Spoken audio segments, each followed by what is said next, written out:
कहती तो हूँ, तुम पटा लो। मास्टर मजबूर होके फिर बैंड भी अपने आप ही बेच देंगे। नहीं, वो बैंड अब हमें तो न मिलेगा जाने मन। जानती हूँ डेविड मास्टर को मना कर देगा। तुम फर्गूसन से कहो कि मास्टर से बाजे खरीदने की बात चलाए। बल्कि इस तरह से कहे कि आप निर्गुण के मर्द को जिस भाव बेच रहे हो उससे 10-20 रुपए ज्यादा लेकर ही मुझे बेच दें। तुमने बात तो सही कही है, आंखें तरेर कर निर्गुनिया ने कहा। तो तुमने मुझे बेवकूफ समझ रखा है। अरे मैं पहले फर्गूसन से कागज लिखवाऊंगी कि तुम्हारे नाम की बैंड कंपनी के वास्ते तुमसे उसने इतनी रकम पाई है, क्योंकि मास्टर तो बैंड का बेचीनामा फर्गूसन के नाम से ही करेंगे। सिकंदर की दुकान वाले टीले पर चढ़ते हुए मोहना ने उसका हाथ अपने हाथ में लेके प्यार से दबाया और कहा, हो होशियार। बस यही एक गलती कर गई कि मन बहलाने के लिए मुझ जैसे मेहतर का हाथ पकड़ा। गलती की अनुभूति से मानो निर्गुनिया के कलेजे से एक ठंडी सांस उभरी, पर साथ ही साथ प्यार की गर्मी ने उसे मोहन की बाह से एकदम सटा दिया। भाव भरे स्वर में कहा, सब पिछले जन्म का भोग होता है। तुम्हें तो ठाकुर होकर मेहतरानी के पेट से जन्म मिला। टीले पर चढ़ते चढ़ते मोहन रुक गया। निर्गुनिया का हाथ दबाकर उसकी आंखों में आंखें डालकर कहा, कसम खाओ कि तुम किसी के भी दबाव में आकर किसी गैर के बच्चे को जन्म न दोगी। छुटपुटी सांझ के धुंधलके में पति के पौनी नजर से देखा और निर्गुण मुस्कुराकर कही, देखो जी, मैंने गलतियों के पहाड़ पर से छलांग मारी है। अब छोटे मोटे चबूतरियों से भला क्यों कूदूंगी। वैसे लो, तुम्हारे भरोसे के लिए सौगंध भी खाई, राम की नहीं, शाम की नहीं, किसी जात धर्म भगवान की नहीं। मैं सच की कसम खाती हूँ, मेरे पेट से पैदा होने वाले औलादों के बाप तुम और सिर्फ तुम होगे, तुम्हारे सिवा कोई नहीं। मरियम बाई अपनी दुकान पर थी। एक कोने में कई आशिकों का हुजूम के लिए मार्था घिसियारिन बैठी थी। उसके यार उसके लिए गांजा मल मल के सिगरेट बना रहे थे। मोहन ने उसे देखते ही चिल्लाकर कहा, हेलो मेरे गांजे की कली। हेलो मोहन जानी। है आज तो फुलझड़ी भी लेके आए हो। फुलझड़ी नहीं है मेरी जान, ये पूरी पटाखा है, पटाखा। अरे आओ आओ, इधर तो आओ। कह तो दिया पटाखा साथ में है। बीवी का पटाखा माशुकों की खोपड़ियां खिला कर रख देगा। दोनों को पास नहीं आना चाहिए। कोयले जैसी काली मगर सुडौल नाक नक्शे वाली मार्था, जो विलासी जीवन बिताने के कारण अब कुछ कुछ फूल गई है, अपने मोती जैसे दांत चमकाकर हाथ हिलाते हुए बोली, जाओ जाओ, तुम कभी हमारा आशिक था ही नहीं। मरियम बाई काउंटर के पीछे से निर्गुनिया को देखकर मुस्कुराई। निर्गुनिया बोली, मैंने सोचा मरियम बाई की दुकान में हाथ बटाऊं, सो जल्दी चली आई। अच्छा मरियम बाई, भाई मैं तो चला। साहब का खाना बनाने के लिए 8:30-9 बजे तक आऊंगा। सिकंदर से कह देना बोतल की फिक्र ना करे, मैं साथ लाऊंगा। तुम्हारे मास्टर का सेलर क्या हरदम भरता रहता है मोहन साहब? मोहन हंसा। मास्टर बहुत चालाक है मरियम बाई। सिविल और मिलिट्री दोनों की ही किस्म की हाकिमों की अच्छी मुसाहिबी कर लेता है। क्रिश्चियनों के लिए चंदे में पैसे और पुराने कपड़े बटोरता है और अपने लिए विलायती बोतलें। फिर मेजर साहब का बार सलामत रहे, एक आध बोतल तो वहां से भी तीड़ी होती ही रहती है। मस्त आदमी है मास्टर। खैर, तो गुड बाय, 8:30-9 बजे तक के लिए। निर्गुण मरियम बाई के पास पहुंच चुकी थी। उसने पति को बड़ी ही मादक दृष्टि से देखकर विदा किया। मोहन चलते चलते ठिठक कर खड़ा हो गया। निर्गुनिया की नजरें भी उससे बंधी रहीं। प्यार की तेज भंवर में नाचते हुए भी दोनों की गति स्थिर थी।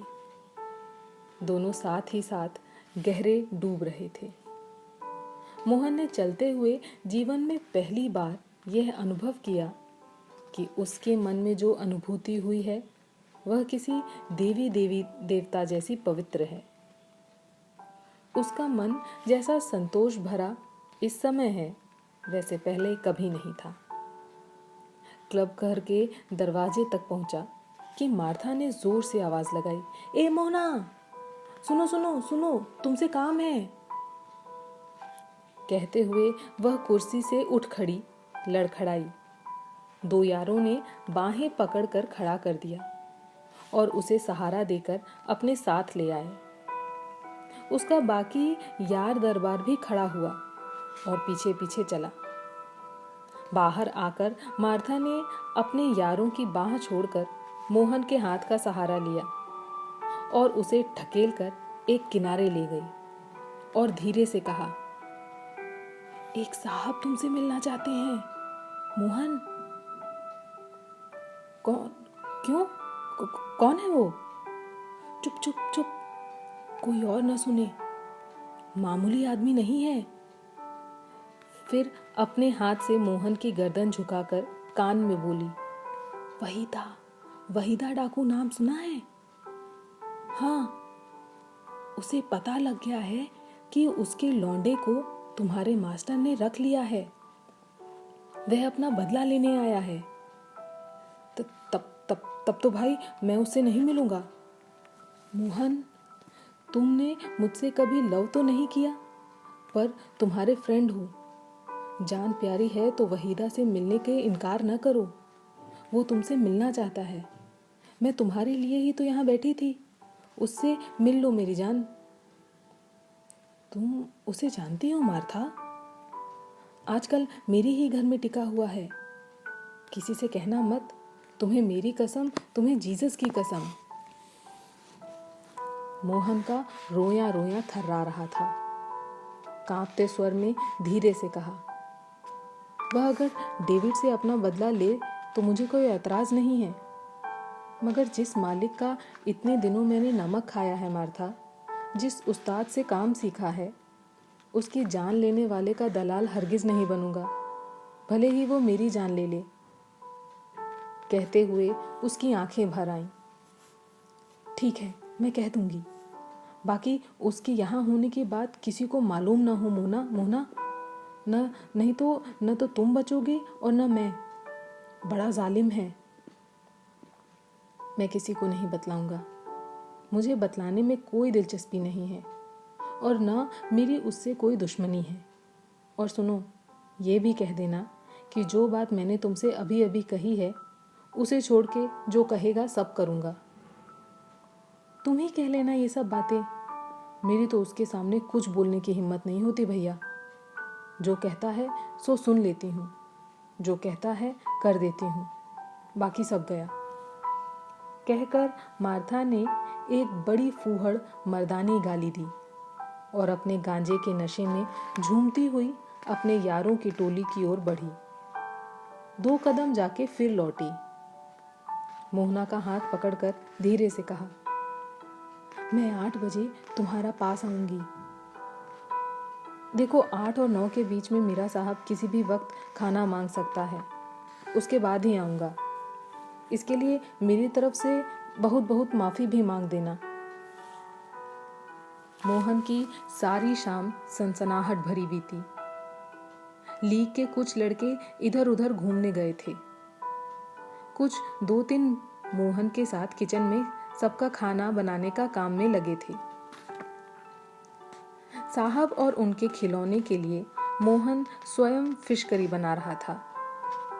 रोज जैसा हंसी मजाक छेड़छाड़ भरा वातावरण था, पर मोहन का मन वहां मौजूद न था। वह न देखे हुए वहीदा डाकू को अपनी कल्पना में देखने का प्रयत्न कर रहा था। क्या वह डेविड को पकड़ कर ले जाएगा और उसका खून कर डालेगा? क्या उसने मुझे मास्टर के खाने में जहर मिला देने के लिए बुलवाया है? क्या कहेगा मुझसे? मैं डाकू से बात कैसे करूंगा? मोहना मन ही मन में सनसनाता रहा। किचन की घड़ी टिक टिक करती हुई समय को आगे बढ़ाती रही। लगभग 8 बजे डेविड को अपनी फिटफिटिया पर घुमाकर जैक्सन साहब घर लौटे। ख्याल आया कि अपनी बोतलों का थैला वह भूल से मेजर साहब की दुकान पर ही छोड़ आए हैं। वह फिर ले जाने लगे। मोहन के मन में यह उत्सुकता जागी और उत्सुकता को जानने के लिए अभिनय भी जागा। साहब की मोटरसाइकिल पकड़कर कुछ कुछ इठलाते हुए कहा, हुजूर एक अरज है मेरी। बोल, क्या मांगता? रम की एक बोतल मेरे वास्ते भी लेते आइएगा। आज सिकंदर के यहाँ हम दोनों पुराने दोस्त आपके नमक ख्वार अपनी अपनी बीवियों के साथ पिएंगे, जश्न मनाएंगे और मास्टर को ये दुआएं देंगे कि आप भी अपने हम बिस्तर के साथ जश्न मनाएं। हम ले आएगा। तुम डेविड का ख्याल रखना। आज मेजर जेफरसन बदमाश उसको बहुत तकलीफ दिया, उसको तुम तकलीफ मत देना। हुजूर, आपके डेविड को आराम पहुंचाने के लिए मैं अपनी जान तक निछावर कर सकता हूं। आप जाइए, कोई तकलीफ नहीं होगी। कहकर वह सीधा मास्टर के ही कमरे में घुसा।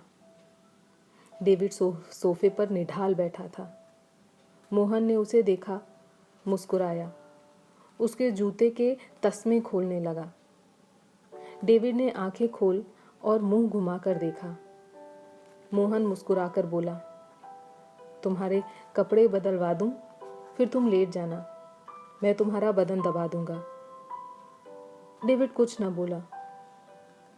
दूसरा जूता मोजे उतारने के लिए डेविड के पैरों पर अपना हाथ बढ़ाते हुए मोहन ने कहा, रंडी की औलाद चाहे लड़का हो या लड़की, सालों को अपने ग्राहकों को से फुर्सत ही नहीं मिलती है कभी। उस साले मुटल्ले मेजर ने पत्ती पत्ती तोड़ डाली है मेरे गुलाब की। हाय, मैं कुर्बान जाऊं तुम पर और तुम्हारी तकदीर पर। मैं बदन दबा दूंगा तो कम से कम दूसरे मालिक की खिदमत करने के लिए ताजगी पा जाओगे। ऊपर से सहानुभूति, भीतर से व्यंग भरी हंसी और घृणा की बाह्यांतर मुद्रा में मोहन ने डेविड के मोजे उतारकर उसे अपनी बाहों के सहारे बैठा करके उसका कोट उतारा। नशे और श्रम से चिपके हुए खिलौने को अपना आलिंगन देकर मोहन ने डेविड की आंखों में झलकती निरीहता को पहचाना। उसे दया आ गई, साथ ही साथ तेजी से भय भी जागा कि वहीदा डाकू इससे बदला लेने के लिए आ पहुंचा है। क्या बदला लेगा? क्या वह इसे मार डालेगा? क्या करेगा? डेविड कांप कर बोला, पूरा जल्लाद है मेजर। अम्मा, तुम तो वहीदा के यहाँ से भाग क्यों आए? एक ड्यूटी बजाते रहते, जिंदगी कट जाती। मर्द की जात, चाहे डाकू हो चाहे अंग्रेज, सब साले बराबर हैं।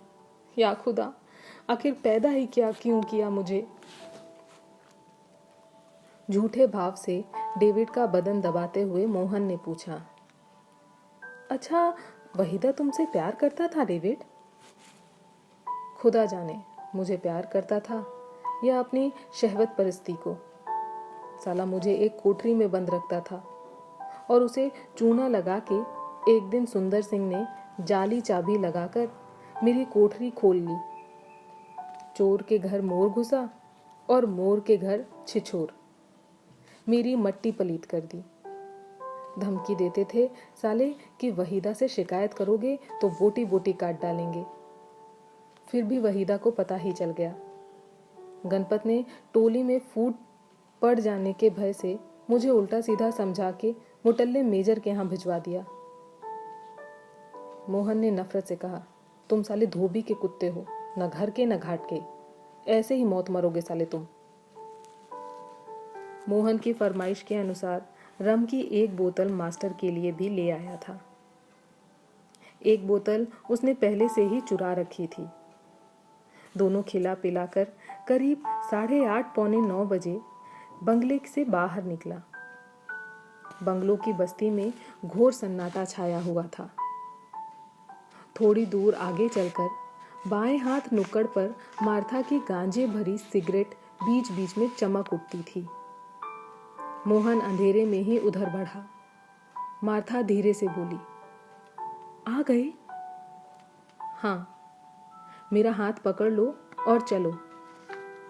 अरे तेरे हाथ में अखबार में लिपटी ये क्या बोतल है? हाँ, इसे अपने डाकू खसम को मत दिलवा देना। वो भी गांजा पीता है ना? यूं पी भी लेता है, कभी कभी एक आध सिगरेट मुझसे मांग के भी पीता है। तुझसे पुरानी दोस्ती है मार्था? हाँ जी, दोस्ती ही समझो। असल में मेरा घर जरा कोने में है ना, कभी कभी किसी को लेकर रात बिताने चला आता है, और जब कोई नहीं रहता तब मैं तो रहती ही हूँ। बड़ा हसीन है वहीदा। सच? जीसस की कसम, फुर्ती में चीता, निशाने में बाज, प्यार में गऊ और गुस्से में बब्बर शेर है वहीदा। उसकी बदौलत गांजे के तकिए भरे रहते हैं मेरे यहाँ। तब साले ये क्यों नहीं कहती कि तू उसके गांजे की दलाली करती है? मार्था कुछ न बोली, चुप रही। एक ईंटिया पुराने बैरक, जो शायद बनते ही जमीन के गलत चुनाव हो जाने के कारण बाद में कभी न बसी होगी, और घुड़साल पिछवाड़े पड़ने के कारण ही बाद में शायद घसकटों को दे दी गई होगी। मार्था के पति जोनाथन के बाप गुरु के नाम अलॉट हुई थी। उसके बैरक की सबसे कोने वाली कोठरी में गुरु मरा, उसकी घरवाली मरी, जोनाथन की 2 बीवियां और एक रखैल मरी। लेकिन पिछले 12 वर्षों से मार्था इसी कमरे में अपना अखंड सुहाग दरबार जमाए हुए है। जोनाथन अब 60 वर्ष का हुआ। उसे दिन भर में 2 बोतल दारू मिल जाए तो संतुष्ट हो जाता है। फिर उसे दीन दुनिया से मतलब नहीं। मार्था चाहे जो करे। मार्था जैसे ही मोहन के साथ अपने घर की तरफ मुड़ी, वैसे ही उसने पेड़ के नीचे किसी काली छाया को खड़े देखा। होठों में सिगरेट दबाए मोहन के कंधे पर हाथ रखे हुए मार्था बोली, कौन है? जोनाथन। बाहर क्यों खड़ा है बुड्ढे? मार्था ने मुंह से सिगरेट अपने हाथ में लेते हुए अकड़ कर पूछा। चुप साली, पास आ। जोनाथन दबी जबान में घुड़का। क्या है? अपने यार से कह के गांजे की बोरियां यहाँ से हटवा दे। ठेके पर सुन के आया हूँ कि पुलिस को कुछ शक हो गया है। तो कह आते उसी से। हरामी है साला, मेरे मुंह में बंदूक की नली घुसेड़ दी। कहा कि सुन लिया, जा भाग। खुदा करे साला जल्दी ही जेल जाए, इसका कीमा बन जाए। ये तेरा नया यार कौन है? मार्था ने उत्तर न दिया और बीच वाली कोठरी में मोहन को लेके चली गई।